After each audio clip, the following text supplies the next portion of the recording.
নমস্কার বন্ধুরা, তিতলি রান্নাবান্না চ্যানেলে আপনাদের স্বাগত। আজ বানাবো ডিম ভাপা।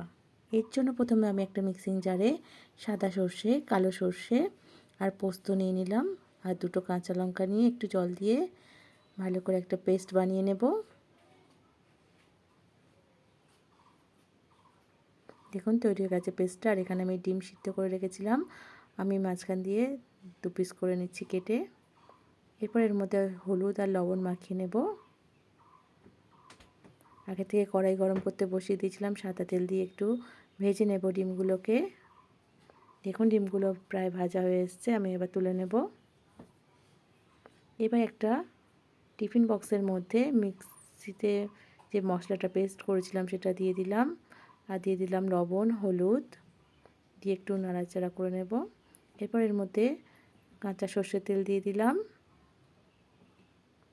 আর ভেজে রাখা ডিমগুলোও দিয়ে দিলাম। এরপর অল্প জল দিয়ে আমি কাঁচা লঙ্কা দিয়ে দিলাম 3-4টে, দিয়ে ঢাকা দিয়ে দেবো এবার। আর কড়াইয়ের মধ্যে একটা স্ট্যান্ড বসিয়ে জল গরম করতে দিয়েছিলাম। এবার টিফিন বক্সটা বসিয়ে ঢাকা দিয়ে আমি 15 মিনিট হতে দেবো। 15 মিনিট পর আমি এবার নামিয়ে নেব।